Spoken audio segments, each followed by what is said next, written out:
Thank you all for joining us today for our webinar. I think we're going to hold off for just a couple of minutes to get some more time for people to log in for this May revision webinar. We'll start at approximately 3:05 and look forward to having this webinar that is being presented by SSDA's very own legislative advocate, Kevin Gordon. We'll be right with you.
Okay, it looks like we have a full house. I'd like to go ahead and get this May revision webinar started. I'd like to thank Kevin Gordon for taking time out of these busy workshops that he's doing right now at county offices to host this. Thank you very much, Kevin.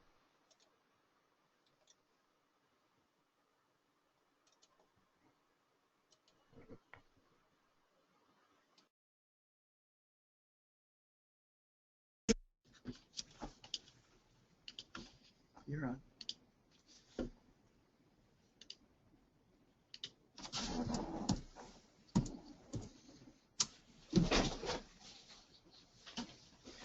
Okay, this is Kevin Gordon, and so I'm happy to be with you. And Deb, did you already say anything? I'm not sure if you did. No, I did not.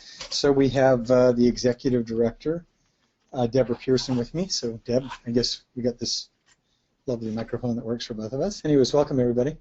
In case you have any comments, so let me get into this. So on the webinar, we're going to go through a number of what I think are the key slides that we're going to be using for the presentation we're also doing all over the state under SSDA, and that is going to be in a bunch of different locations, 24 locations to be exact. There are a couple of those presentations. One of them is in San Benito County, and one we just did in Humboldt that were sort of done just by the county office informally, but all the rest of them you can find on the website at www.capitaladvisors.org, and capital is with an O-L, like the building.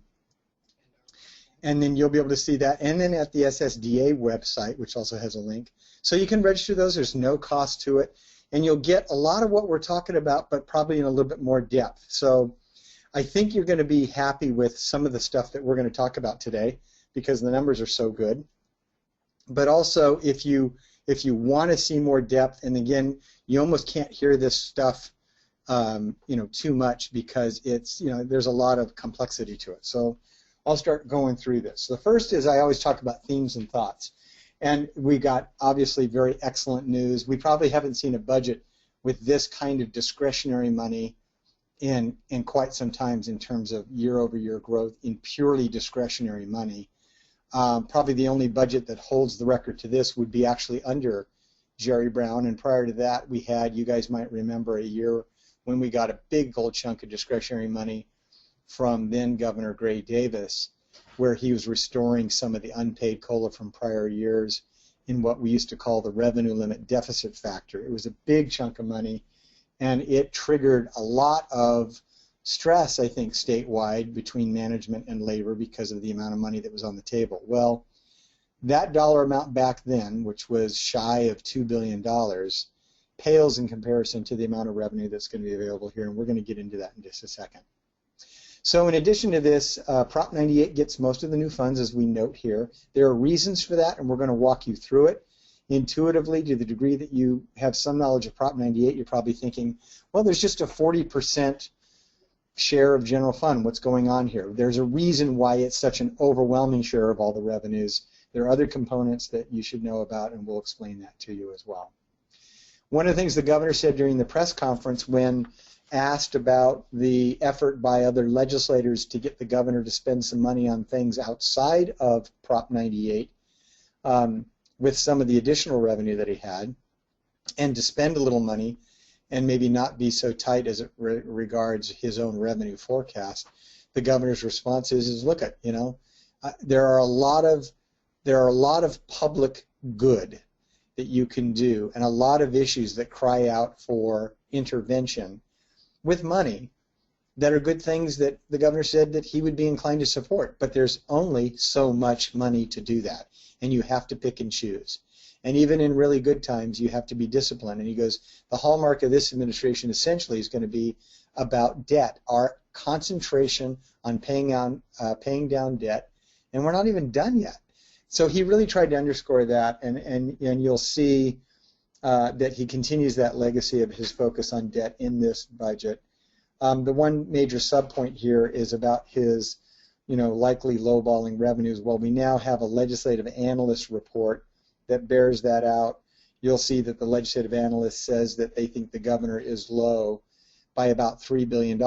So despite there being an extraordinarily big amount of new revenue growth to the whole state in its revised numbers for its forecast next year, the current year, and adjustments to the prior year for 13-14, that the analyst thinks there's about $3 billion more in total revenue, and then there's a chunk of that that goes to schools as well, if the legislature were willing to recognize that higher revenue. But for now, there will be a battle, I think, with the governor over just how much of that new revenue he's willing to recognize. And in the same kind of debate we've had over the last 2 years, the governor has generally won. And even though he wins by declaring that there's less revenue than everybody knows there is, we usually see it manifest itself within a 6-month period, and then it comes to us as one-time money, kind of settle-up money in the year that succeeds the year that we're in.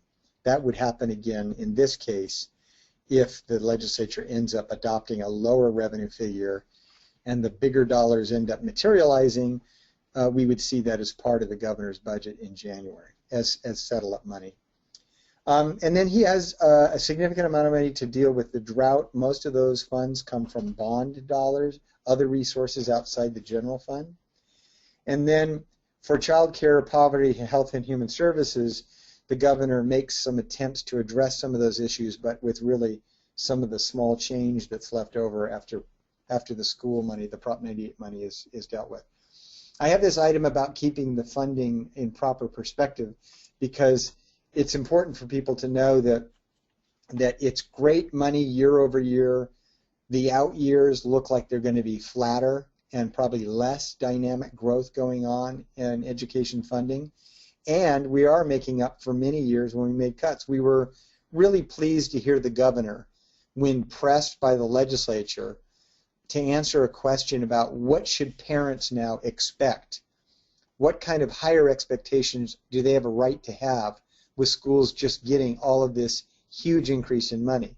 And the governor reminded everyone in that press conference that you know, there may be some raises, but the reality is that school people are going to be restoring cuts that they made. And he had even said this once before, earlier in the budget process, that it's education where we made most of the cuts first, and now, of course, the objective is to do some restoration. The education advocacy groups did a press briefing not too long ago where they underscored a really interesting figure, and it was to say that when you go to pay schools back for the years you're making up to schools for the years in which we did all the cuts, you got to remember it's the main driver of it's called maintenance factor. And when we do maintenance factor restoration, it's to get schools back to where they otherwise would have been. It doesn't mean we get every dime of what was cut.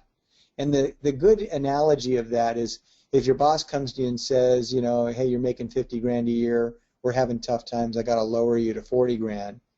And then a couple years later raises your salary back up to that 50 grand, and you say, hey, what happened to the 10 grand each year that I lost? Well, you lose that forever. We're only going to get you back up to where you ought to be when we left off, but we're not going to be backfilling you for every dime that you lost in the intervening years. That's exactly the way maintenance factor works in Prop 98. And what the education community groups noted was that what we have lost permanently that we never recover approximates $59 billion. $59 billion. So there definitely is a sacrifice schools have made. We're never going to see that money again. So we've got to keep this new money in perspective. On the political backdrop, just a little more on this dynamic going on in the legislature between their priorities and the governor's priorities. Clearly, he's put a priority on education, and we certainly appreciate that. Legislators have other things that they really like to deal with, and probably the most notable one is how you deal with families and children in poverty. The governor has included in his budget actually sort of a compromised version of something that lawmakers, in fact specifically Dr. Shirley Weber, who's chair of the Budget Committee, has been pushing for a state version of what we see in the federal tax code called the Earned Income Tax Credit.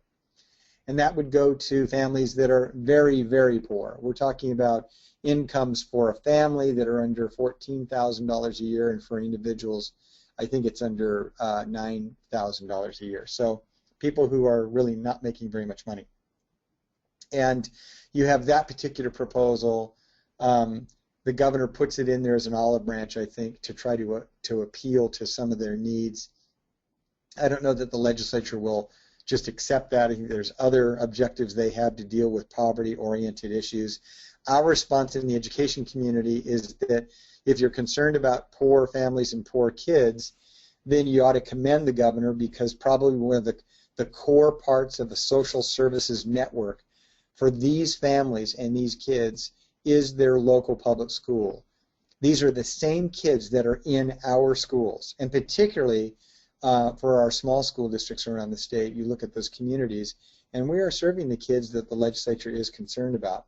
So restoring money to schools and putting money into Prop 98 that ends up going to our public schools is absolutely an investment in both education, but also against what tends to be what promotes poverty. Education is probably the #1 combatant to poverty long term. The other dynamic is that legislators that are elected in 2012 and 2014 have longer terms. As a result, you've got, I call it sort of rise of the freshmen, is that we have a freshman member of the legislature, and that is Assemblyman O'Donnell. And Assemblyman Patrick O'Donnell is the chairman of the Assembly Education Committee. You have Assemblyman Kevin McCarty, who is chair of the Budget Subcommittee. So these brand new members, which come to us as a result of term limits, but now because they're going to be subject to longer terms than we've had in a couple decades, they get to stick around a lot longer. We're going to probably have them for a while. So the work that we do this year as we educate them on key budget issues around education and other policy issues in the case of Patrick O'Donnell are going to really be important investments in their understanding of the work that lies ahead of them as they chair these important committees over the next several years. Their perspective in this budget is important because they know they're going to be around for a while, and our good governor, Jerry Brown, is not. I mean, he's won his last election, and that plays into the politics in terms of the political outlook going forward. The head of the Senate and the Speaker of the Assembly and a lot of these legislators are concerned about good public policy, but they're also concerned about the optics of elections. And that matters, and the governor isn't. He's more concerned about probably legacy in public policy than he is necessarily about elections. Another part of the political backdrop is that a lot of discussion in the state capitol building about what will be the strategies to make sure that the state has the revenues it needs to meet some of its basic functions, and including public education once Prop 30 phases out, and we're going to talk a little bit about that later. So the question is, will there be a simple extension of Prop 30 that will be placed before the voters by this legislature, or some kind of tax reform that gets you the same amount of revenue or more? What will it be like? And the governor acknowledged in his press conference last week, late last week, the crowded ballot he's expecting in 2016. There are going to be a number of folks going to the ballot. The governor was asked specifically about a ballot measure that would go after Prop 13, the provisions of Prop 13 that protect corporate entities, business entities, property tax, when Prop 13 was more widely perceived as something that would help, particularly seniors that are homeowners. And that if you could split Prop 13 so that you continue with the protection for homeowners and renters and maybe even farmers, but that you go after other corporate type property holders, you could generate as much as $9 billion a year if you could fill that gap. They call it the Make It Fair Coalition, a good name. But the governor warned everybody looking at tax policy changes about how hard and what an uphill battle that would likely be. And it's why I think the California Teachers Association and others that are backing an extension of Prop 30 think that's a wiser way to go, where some of the polling is telling them voters are more apt to not want to turn off the faucet on what has been a flow of new revenue to schools and reverse us back to a time of cuts. And you can make that pitch that's more sellable generally than tax reform that might involve increased taxes on things that are precious in the minds of voters like Prop 13. I mentioned Bob Hertzberg in the slide. He's a former Speaker of the Assembly. He's now in the State Senate, who is kind of the point person championing the notion of tax reform. He's particularly interested in taxes on services. And again, the governor cautioned specifically on the Hertzberg proposal that this is not going to be real easy politics. It's going to be difficult. It's going to be a tough slog if you're really going to try to mess with what taxes look like. Many of you have heard me say before that everybody seems to be in favor of raising more revenue. We get good polling on that. People are even in favor of, they say, taxing themselves for better schools. Where everything falls apart is when you actually identify what the tax is. And they're mostly in favor of taxes, but they're for taxes that they don't pay, somebody else pays. So that's all a matter of individual opinions, and it's going to be tough to get a set of proposals on the table that would have widespread support.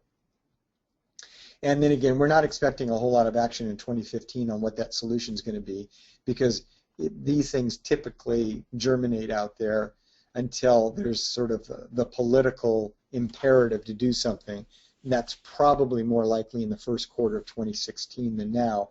But boy, all the debate and the discussion is starting to heat up now about what do we do post Prop 30. And the governor is going to play a huge role in any of this, because to the extent that he opposes something, it probably kills it flat. If he's neutral, it's so-so. If he supports an extension, which I doubt he'll do, of some of the temporary taxes because he's made it clear he doesn't support that, or if he stays neutral on some of these other tax proposals, they might have traction, but they're not going to have a lot of traction if the governor's against it. This is a slide that talks about the governor's overall budget proposal. You have all these different areas and where the governor puts his money. And so you have a big increase in general fund spending increases, but with it, and we're going to talk a little bit about revenue, you have a lot more overall Prop 98 revenue. In fact, what's not on this slide is interesting, is that governors in the past usually like to brag about how much revenue that they've generated in a good economy.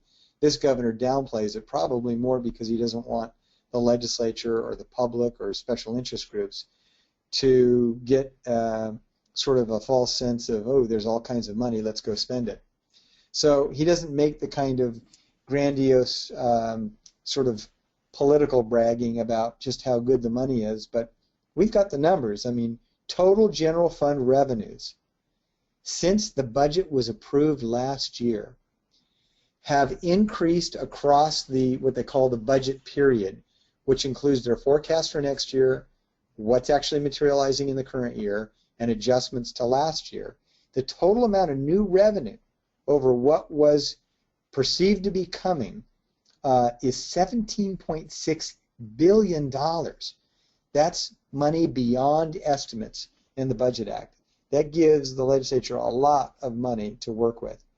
Now, a good deal of that comes to Prop 98, and you don't find this anywhere in the governor's budget pages. Again, he talks about how much more money there is since January, but he doesn't do the addition.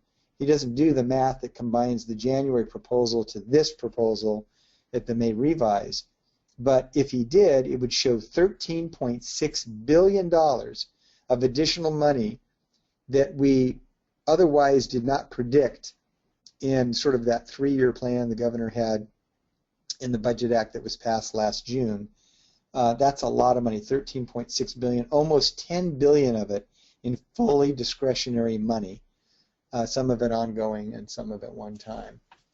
Capital gains is still sort of the cornerstone of our budget, which creates this roller coaster and makes it really volatile to economic gains and losses.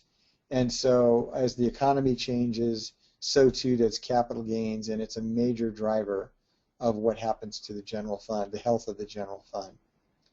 And then increases in revenue do trigger a requirement not only to pay into Prop 98, which it's doing, but also to pay into Prop 2, which is the rainy day fund. And we'll talk a little bit about that as well. So here are those revenue increases over the 2014-15 Budget Act, which is what I was talking about earlier, is you've got just a very large amount of revenue that's coming in to the state. Okay, Prop 98. So this is a slide that I obviously modified from when we did our January budget proposals, and I changed the word good to spectacular, given that really it's spectacular in the amount of fully discretionary, no strings attached money. And again, I mentioned some of it's one time, some of it's ongoing. We're going to talk a little bit about that. But the reason why we get so much of every new dollar that's coming in terms of the general fund growth is because of not just Prop 98's test that gives us, almost 40% of the general fund, but in addition to that, this thing called maintenance factor, that amount that becomes owing to us to get us back to where we otherwise would have been if we had not had a problem with the economy. And there's about, it's a little over $6 billion, about probably, about $6 billion of total maintenance factor that ultimately has to be taken care of. You can see that they pay $5.4 billion of it, and there's some that remains. And then there's settle up, and the difference between maintenance factor and settle up is the number that when we go back to just a prior year, we close the end of the fiscal year, and it turns out that the Department of Finance wants to ascribe to the year that just closed, maybe there was more revenue in that year than we'd actually planned on. So when you adjust, you attribute the revenue to that year and you adjust all the formulas, you actually have to make good on what that new Prop 98 level is. So it's different than maintenance factor, which gets you back to where you otherwise would have been if you hadn't had the downturn. Settle up is like a year-end closing and just adjusting to correspond to the formulas that require what the dollar amounts were to meet Prop 98 in that given year. The combination of all three of these things, the Prop 98 test, the maintenance factor, and the settle up, give us this really unprecedented amount of revenue, year-over-year growth. And then we'll see how the governor ends up spending it here in the next few slides. Between January and May, the dollars that the governor is allocating for one-time purposes, you can see, equals $9.6 billion, a pretty staggering amount of money, all of it, again, no strings attached, fully discretionary money for school districts. A big chunk of it comes to you as a part of the adjustment to the local control funding formula. Another part of it comes to you as part of the one-time funding that's built into this budget. I just mentioned Test 3 down at the bottom because the governor right now is anticipating that the fiscal year that's about to start July 1 would be a Test 3 year. A Test 3 year, interestingly, is a year where it's growing. The test is that the fiscal year is anticipated to grow at a rate that's slower than the year before it. Thus, it sort of artificially appears to be a less positive overall economic scenario, giving schools then less than they would otherwise get. Whenever we really are in a Test 3 year, and I'm not sure this is going to hold, but when you are in a Test 3 year, Prop 98 is actually lower than it would otherwise be, and it creates yet another OZES, another maintenance factor that could be created for 15-16. But it's doubtful, I think, that Test 3 will actually be invoked, even though it's in the governor's budget right now, because we're only, between $90 and $100 million away in terms of overall state revenue coming in that would push us back to a Test 2 guarantee. So it would not be one of these sort of bad year scenarios if we just get a little bit more revenue. And we know that the governor's budget does not reflect the potential growth in revenue like we've had growth in every single month this year. He doesn't show that growth for May or June because we obviously haven't closed those months out. We're positive there'll be good growth in both months, but the governor shows no growth over what the Budget Act anticipated when it was passed last summer for those 2 months. So, and then when you look at the legislative analyst figures where they say there will be greater and more robust growth overall to the tune of $3 billion total, we will definitely be in Test 2 territory for those of you that care about those tests. Here's a bar chart that shows the Prop 98 changes over time. And again, whenever we look at any budget for the state of California as they're going to enact it, you're always messing around with the 3 different fiscal years. There are adjustments made to the year before because we've closed that year out.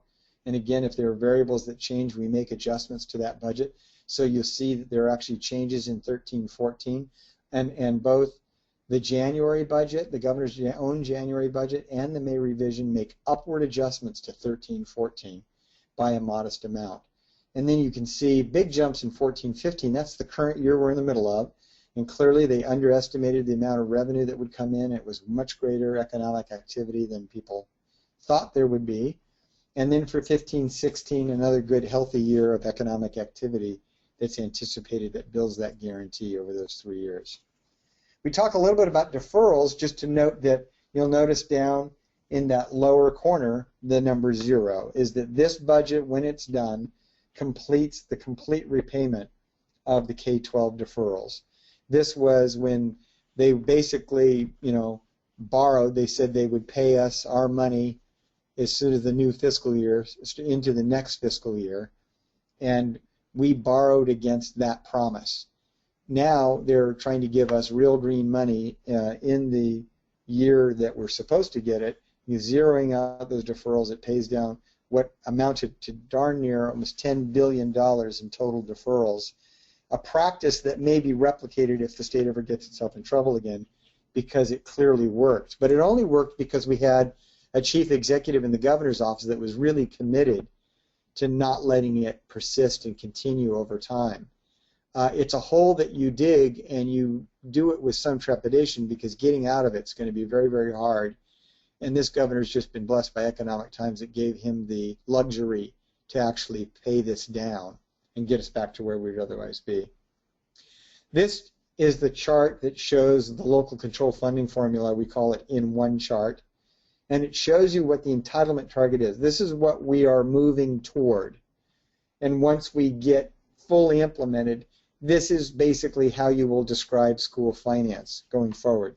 You have that base grant level, which the idea is that we're giving basically the same amount of money to every kid, of course, depending on grade span. But if you're a high school kid, you're going to get the same amount of money per kid as every other high school kid that's in that grade span. On top of that base grant that everybody gets, you'll give an extra amount of money for the K3 or class size reduction money. And then we have that little sliver that says 912 GSA. That's the 912 high school augmentation. Then you have the supplemental grant, the concentration grant, just a tack on for transportation, but there's no COLA provided. And the TIG add-on. This is what made a big difference to some of our friends in the bigger urban districts to make the whole LCFF pencil. So then you look at 15-16 funding, and it's predicated first on the idea we have a hold harmless that's built on the old 12-13 revenue limit and included categoricals in 12-13 as well. Then you add the transportation and TIG funding that you were receiving. And then you have that 13-14 amount of money dedicated to gap closure of 12.02%, a relatively small amount compared to what we've been doing now. The 29.97% that we allocated in 14-15, and now, and we've got just sort of this bracket around here, 14-15 funding, you then look for the addition of the 53.8% of 15-16 gap closure the governor has in his budget. And then the arrows represent the rest of the distance you need to go to close it off entirely. We are now almost 90% of the way. I mean, the governor truly has accelerated the implementation of the local control funding formula, and each year you take a look at how much of that gap does he close, and it's a new percentage each year. This year, or for 15-16, 53.8%, but that in total we are making big progress toward closing ultimately that gap. So let's go forward to this. So this, we just wanted to show you in this slide the base grant per ADA when you add in the 1.02% COLA. Again, this is a COLA on what the target is, what we're shooting for. It doesn't mean you get this exact dollar amount unless you're already at your target.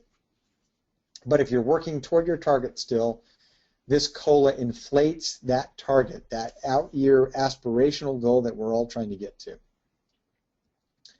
Then you get the standalone categoricals that still exist and what the status of them are. There you have the ones that are ongoing with no COLA, those that are ongoing that do have a COLA applied, very short list, and then those two programs, adults in correctional facilities and emergency repair, that are proposed for some one-time funding. The one-time discretionary funding that you get, $3.5 billion, amounts to $601 per ADA. And one of the questions that we had that you guys are used to us fighting for is to make sure that small school districts, when we do an ADA calculation, that we actually try to put together minimum grants so that when there's an expectation for what you want that money to go for, I'm talking about the state gives you money and they expect you to do something meaningful with it. We always tell them, like whether it was Prop 39 money or any number of other kinds of allocations of money, that you need to do a base grant, a minimum grant for small school districts so it'll mean something. The administration's response to this is that when you're allocating $601 per ADA, even in small districts, that's a meaningful amount of money. The other issue is that because it doesn't demand something specific of a school district, it simply suggests that you use it for Common Core or whatever you want. It's open-ended. It comes with no strings. That is, there's no time limit on when you have to spend it. There's no reporting requirement. There is virtually no expectation other than this is intended to meet some needs that you have been articulating out there, whether it's the STRS increase or whether it's Common Core implementation or any number of things. You certainly probably have ideas on how to spend it. And unless it was earmarked for something specific, like Prop 39, where you have to deliver something to the state and exchange, and on an ADA basis in smalls it doesn't amount to anything, you need to do the minimum grant.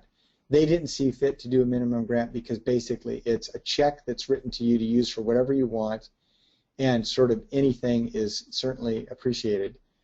So we're not likely to get that changed, I suspect, although it is an argument that we have presented. And then the one trick they play here, which is, the third bullet, is that the governor, whenever he allocates money that's totally no strings attached, fully discretionary dollars, he has the opportunity to credit to the state the amount of money they would otherwise owe to you as school districts for mandate reimbursement. And the governor's doing that again. And a lot of people, it drives them crazy because you've filed all these claims, you're hoping you get that money, and that you would get that money outside of the normal budget funding process in terms of what's allocated to districts that don't do the filing. Well, in this case, there are going to be, a good number of districts who are going to get money who have filed nothing. And I think in the majority of the cases, a lot of the districts do have outstanding claims. This is going to wipe out almost all of the claims for quite a number of districts. So you will have been paid back completely. But you can be, sitting in a district where your next door neighbor didn't do any claiming at all. They're going to get the same dollar amount of one-time money that you're going to get. Yours get applied to retiring the state's obligation on mandate reimbursement, and the other district just gets it as a gift. So it is a little frustrating in that way. But I always say that the silver lining is that that if the only way the governor can count this money is applying to mandates is that it has no strings attached, well, you might have noticed it has no strings attached, and that's somewhat of a blessing. So we get to count that little blessing as one of the positive outgrowths of what's going on with regard to all of this. Then the other thing that I wanted to mention is that we are expecting that the mandate block grant really is going to be sort of the favored choice of dealing with mandates going forward.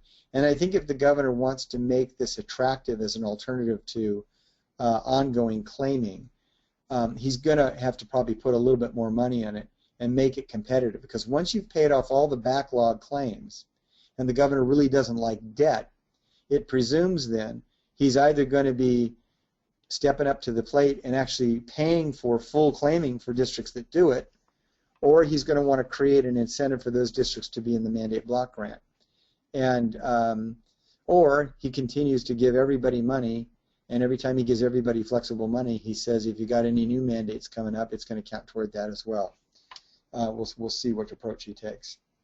There's money in the budget for our County Office of Education. It probably still is not adequate, even though it doubles down on what the governor put in January.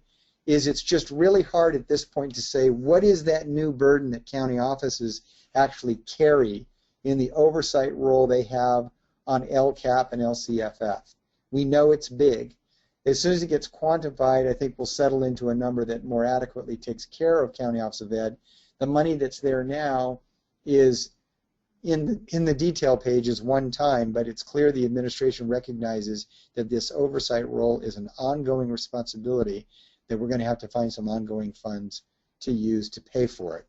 Right now he uses one-time money, but we think there's going to need to be a little bit more in it to make that work. On the local budget reserve cap, this is an issue that was long anticipated to be an issue the governor would address at the May revise, and he did not. I think that he is going to take his time on this issue, and we'll see what kind of a resolution, if any, is offered by the administration. I know they've gotten themselves in a situation where, this is a commitment that they had made to the California Teachers Association, and the governor did agree to meet with stakeholders to try to discuss the issue and also to see if he could ameliorate some of the fiscal hardships that this cap put in place. He's had the meetings. I don't know that he's convinced that there's fiscal hardships because nothing's been triggered yet. And for those out there who think that it's just around the corner, it's going to be triggered at any moment because the maintenance factor being paid off is one of the criteria, and that could very well happen if the legislature adopts a higher revenue number. Schools will get paid back if we recognize the legislative analyst numbers almost for sure. In fact, you don't even have to recognize all the legislative analyst numbers. You can just recognize a third of what is their increased revenue projection, and schools would get the $800 million that's left to pay off the maintenance factor that puts us back where we would have otherwise been before we had budget cuts. And then that's one of the different criteria that triggers the requirement that we have this hard budget cap. However, there are other parts to that criteria. One of them is that, generally speaking, you have to be under the circumstances that are defined by Test 1 in Prop 98. And that is probably not likely to happen so anytime soon. So I think unless and until we really get a lot closer to this thing being triggered, I don't know that you're going to get much motivation out of the governor to act on this. So we wanted to just sort of mention that. CalSTRS is another issue that folks were looking for that might be addressed, and I could have told you from the moment that the January budget was proposed that it was unlikely that we'd get anything separately allocated for CalSTRS. And the biggest reason why is because the governor's got a significant amount of ongoing and one-time money on the table. You know, if he did what other governors have done, he would just identify a percentage of that new money and say that's what it's for. The governor feels very strongly about giving all this money out on a local control basis. You decide. If he had said, well, out of this $6 billion, $6.1 billion of ongoing LCFF money, we're going to take $1 billion of it and put it toward CalSTRS for a whole lot of districts. Yes, it ends up being the same amount of money you're going to get. It's just sort of predefined. And while some may perceive that as a help in the collective bargaining process, it's not all that clear. Now, the districts that don't necessarily like the idea of that approach, putting it into the LCFF, are those that have either met their cap, they're already at their cap, or they're very close to the cap, and it doesn't help them a lot. That's where the one-time money comes in very helpful, is that you have this big chunk of one-time money that can, in fact, be used to blunt the impact of this STRS increase. As you all may know, that when this was negotiated last year, when the governor decided he wanted it as part of the budget, it was, the point was made to the governor, the difficulty of districts being able to absorb this unanticipated cost as we were just trying to get on our feet. And the governor agreed to basically in the first 3 years cut what was going to be the schedule of payment increases on CalSTRS in half and tack that onto the back end. That obviously ends in the fourth year of the implementation of the STRS piece, and I think that year might correspond to being a kind of a flat year for education in terms of revenue, and may actually beg the question of whether or not we need more state help to shoulder that increased obligation that the states put on districts. So we'll have to wait and see. Hopefully we can plan for that and start working on the legislature earlier to articulate that message. You know, you've got the support of SSDA as well as CSBA and AXA and all the statewide organizations articulating concerns about the lack of financial capacity to meet this obligation over time, because it's going to be an ever-increasing chunk of your budgetary increases year over year consumed by trying to deal with CalSTRS. The other thing that the governor was probably reticent to help on the CalSTRS piece separately is you have CalPERS going up at an even bigger clip year over year out into the future. And if you do one, there's sort of this kind of unspoken obligation. You better probably pay attention to the other one. Or if you don't, you're going to hear from folks in the ed community right away. So instead of tackling that, he just sends a whole lot of, you know, no strings attached money for you to try to deal with some of those issues. And then here in the mandate block grant, the mandate block grant has almost no change to it. The dollar amount is calibrated as being able to shoulder 100% of LEA participation in the mandate block grant. They do a couple of things, is that they add an additional mandate, and then they do suspend a couple, and then they eliminate the Brown Act, because the Brown Act was basically reaffirmed in the Constitution via Prop 30. So now that it's sort of an obligation adopted at the ballot by voters, that's an obligation that you're going to have. Then you have the mandate block grant sort of comes with, I think, an obligation later. I think that you're going to start seeing some audits, and when you start seeing audits, people at the state level are going to be concerned as they continue to increase the amount of money they're spending on mandate block grant, that you're actually complying with what the law requires around the mandate block grant, and that is some modicum of reporting, and that's something that I think you can definitely expect. On the school facilities front, we've got a few slides on this. Really the upshot is the governor just does not want to be involved at the state level in school bonds of any kind. He's had probably at least 3 meetings with the SSDA, the Small School District Association, where we brought in collections of small school district leaders who helped to articulate the imperative for a school bond. And each time there was certainly an effort by the administration to underscore their lack of interest in a bond and their interest in looking for other solutions of how you pay for school facilities. Among the things that we actually anticipated might happen was the expenditure of Prop 98 money being dedicated to school facilities, which would be a major problem. We'd never want to mix Prop 98 that was intended for sort of the operations and teachers and the books and all the stuff that we do inside the classroom on a day-to-day basis to get mixed with the capital side of what we do, the capital budgets that we do for modernization and new construction. And once you have a break in that dam, there's a real dangerous sort of chance that that we dig ourselves into a hole we can't get back out of in terms of the money that goes into those kinds of purposes rather than the things that ought to be focused on for which Prop 98 was created. It's the bond approach with matching amounts of money between state and local that gets the voters' attention and the sentiment to agree to pass local bonds, and we need that. And you've said it about every which way you could say it, and I think we were pretty relieved when we saw this budget that the governor did not have in it a use of Prop 98 money in any significant way to help fund capital facilities. So you have the school bond initiative politics, the governor not being for a bond. Basically the education community and key components in the private sector K-12 space, including architects and engineers and home builders, have banded together to launch their own strategy. They are well on their way to getting the adequate number of signatures, and there's no questions they will in fact get the signatures they need to qualify a bond measure for 2016. And with the hope of really positive polling results that show strong voter attitudes in favor of a school bond, we can try to turn around a reluctant governor and perhaps even the California Teachers Association that is very focused on wanting to deal with the sunset of Prop 30 in terms of taxes and get that going again. We may be able to get folks on our side on a bond. So hopefully that'll happen. People are moving along really quickly. We think we'll have all the signatures by this summer.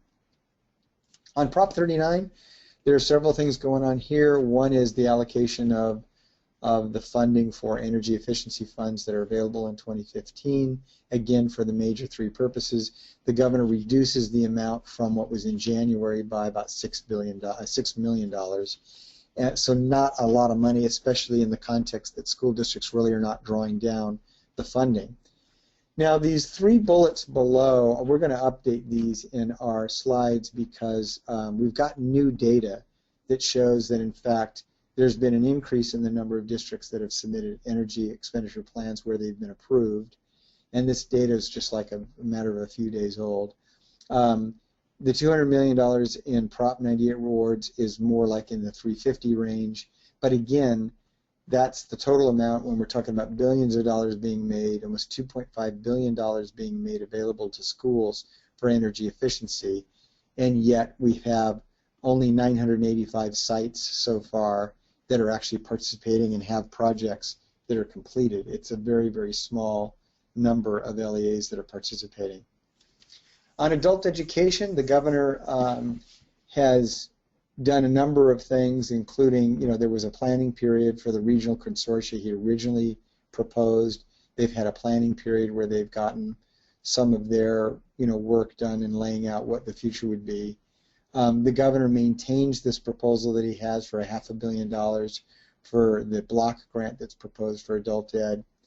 And then you may remember that in addition to proposing a distribution of the revenue through the regional consortia, what we have been adamant about is that the dollars have to flow through either a community college or a K-12 school district in order to legitimately be a use of Prop 98 money.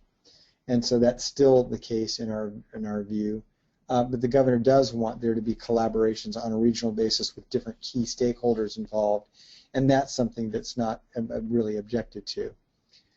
While the governor sort of caved in on the idea that we ought to run this for school districts, he had that as the queued up approach during the first year. We believe that'll end up being ongoing. He did have what he was creating as an allocation board that would be at every one of these adult ed programs to decide how dollars flow in addition to who would receive the money, and realized how unworkable that was, and in the May revision gets rid of those allocation boards, so that's no longer part of the proposal. On CTE and ROP, the governor's got some interesting modifications to proposals, some of which we advocated for, and then you can see some of these changes. But amongst the things that were important to us is that some of you know that we were a little concerned about the term competitive that was embedded in his proposal in January. And while that doesn't change very much, what we were looking for is that there would be some emphasis on existing programs, high-quality programs that exist right now, getting some priority so that there would be a little more sense of certainty that we would actually get the CTE money to match with the dollars we've currently been spending, so it would alleviate a little bit of the pressure on these programs. What the governor does, he actually increases overall funding and sort of front loads it a little bit. So he puts $400 million in the first year, $300 million in the second year, and $200 million in that last year. As you may recall, the January proposal had $250 million in each of those 3 years. So he increases the overall dollar amount, front loads it a little bit, and then changes the matching rate. So it's a dollar for dollar match the first year, but it goes to 1.5, that's on us as school agencies, in 16-17, and a 2-to-1 match with the bigger share borne by school agencies for 17-18. And then makes it very clear that after that year, they're really expecting that that grade span augmentation and your own resources are enough to actually run these programs. The full implementation of LCFF would give you the revenues. We don't necessarily share that view. We think there needs to be a pretty good infusion of dollars to get us up to a level that we were spending before 07-08, and then all of this stuff should be subject to a COLA, which it would be if you adequately funded it in that grade span piece. One of the things the governor did have in his January budget was an item that allowed those LEAs and JPAs that got career pathways money to use that money as the match. We're just saying, hold on, that's a chunk of state money, and now that's a match with another chunk of state money. Where's the local effort? So he did change that and pull that out and may revise. You can see the entities that are allowed to apply. Anyways, we're still working on this issue. We are very optimistic that the legislature is actually going to change this proposal so that it tilts a little bit more in favor of all of you out there that have been running ROP programs and you've been abiding by the maintenance of effort requirements, and know that the amount of money we have right now for CTE and ROP is simply not adequate, and that we need an injection of funds to bolster the loss of the dollars we've seen in those programs and something that's going to help sustain us over time. We think the legislature is in our corner on this one, and we're looking forward to seeing what the legislative resolution is in a negotiation with the governor over the next 5 weeks. On technology infrastructure, basically no change from the January proposal. Dollars that are in there for those very high need areas where we don't have the kind of connectivity and infrastructure that's needed for them to do the state testing, first of all, but in other ways in terms of equalizing access. On special education, there's a major report out, the Special Education Task Force report that the governor helped to convene that looked at a bunch of different issues, and the governor ends up putting a very modest investment in those areas, $60 million total. $10 million of that is one time. The balance of $50 million is really aimed toward early education, particularly infants and infants and toddlers programs. So you can see that $30 million that expands with additional slots, the money there. Again, the legislative analyst has said, you know, nice trying all this stuff, but we'd rather just see you put $150 million significantly more than this total dollar amount, into SELPA equalization. Well, the SELPA equalization doesn't get you the kind of reform that I think the governor is asking for here, particularly as it relates to being aligned to the special education recommendations that are in the report. And then there's some additional things in the May revision, pretty small amounts of money for each of these key points that I've listed out here. Charter schools, the governor's got a little bit of an increase in the budget, obviously, to support ADA growth. They also will get a per pupil allocation of that, of the one-time money. And then the governor does have some issues as it relates to charter schools with regard to facility grant programs in the January budget proposal as well as May that you can see here at the end of the slide. Other K-12 proposals that we wanted to make sure we touched on was home to school transportation, and there's been a major effort in the legislature to try to get the governor and loosening up purse strings so that we can do a couple of things, and one of them is to provide a COLA on those transportation programs and also do a little of equalization. Neither of those are in the budget. But what you do find in the budget is the governor sticks with this idea that the dollars that previously went to a JPA would go through the districts that were part of it, as opposed to the JPA, and must be spent on transportation. And then you can see that the governor has the last installment of QEIA funding for the districts that get that. I cannot think of very many of the tiny districts that would get this money, but there may be some small districts out there that might. And then finally, the proposal will allow the CDE to extend the current contracts for both the California High School Ag exam as well as the KC, KC and the independent evaluation. So a couple things there. So 5 weeks are left in this budget process when the legislature moves forward to try to get its oar in the water on all these budget proposals. It's moving very, very fast.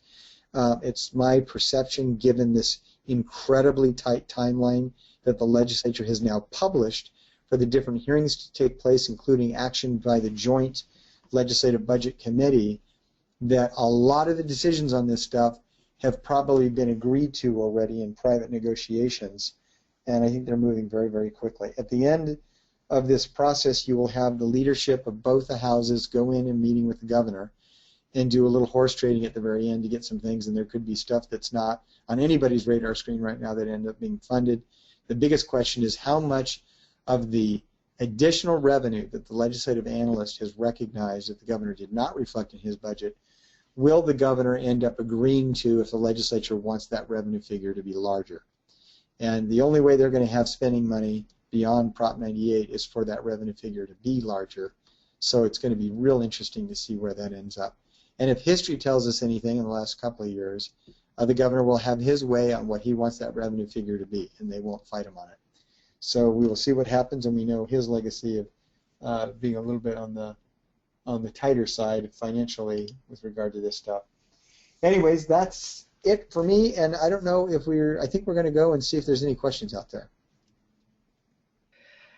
You know, Mr. Gordon, I appreciate you taking the time. I know you're on a time crunch here. If anybody has any questions, feel free to email them directly to me. I could forward them on to Mr. Gordon at Shelley, SHELLY, at ssda.org. And Kevin, thank you so much for your time. I really appreciate it. My pleasure, absolutely. Thank you all.